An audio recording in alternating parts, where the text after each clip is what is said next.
மாநில அரசு பல்கலைக்கழகங்களின் சட்டப்பிரிவின்படியே அண்ணாமலை பல்கலைக்கழகத்தின் துணைவேந்தரை தேர்வு செய்ய தேடுதல் குழு அமைக்கப்பட்டிருப்பதாக அமைச்சர் கோவிசெழியன் தெரிவித்திருக்கிறார். ஆளுநர் ஆர் என் ரவிக்கு உயர்கல்வித்துறை அமைச்சர் கோவிசெழியன் பதிலளித்திருக்கிறார்.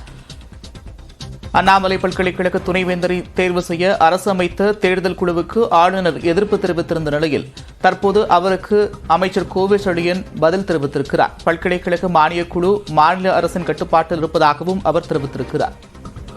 தேர்ந்தெடுக்கப்பட்ட அரசை செயல்பட விடாமல் பல்வேறு இடையூறுகளை ஆளுநர் செய்வதாகவும் அமைச்சர் குற்றம் சாட்டியிருக்கிறார்.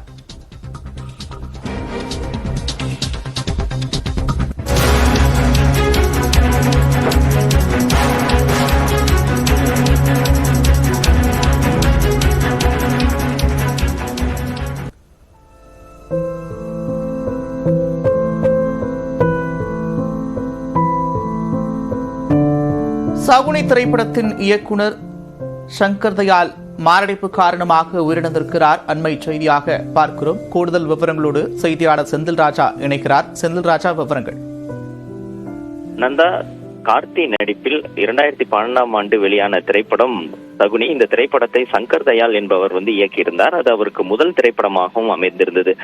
கார்த்தி, அனுஷ்கா, பிரினிதி சோப்ரா மற்றும் சந்தானம் உள்ளிட்டோர் அந்த திரைப்படத்தில் நடித்திருந்தார்கள். ஒரு காமெடி மற்றும் ஆக்ஷன் மற்றும் பொலிட்டிக்கல் சட்டையர் வகையில் அந்த திரைப்படம் உருவாக்கப்பட்டிருந்தது. அந்த திரைப்படம் ரசிகர்கள் மத்தியில் இருவேறு விமர்சனங்களை பெற்றிருந்தாலும் அடுத்தடுத்த அவருடைய திரைப்படங்கள் இயக்குவதற்கான வாய்ப்பு அவருக்கு சரியாக அமையவில்லை. தற்போது அவர் குழந்தைகள் முன்னேற்ற கழகம் என்ற ஒரு திரைப்படத்தை இயக்கியிருக்கிறார்.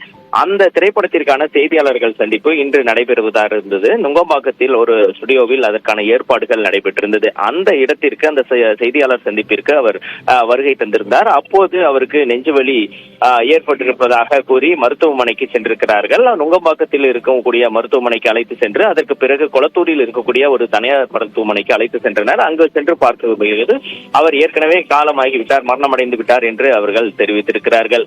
தன்னுடைய 54வது வயதில் சங்கர் தயாள் மரணமடைந்திருக்கிறார். நந்தா, நன்றி செந்தில் ராஜா விவரங்களுக்கு.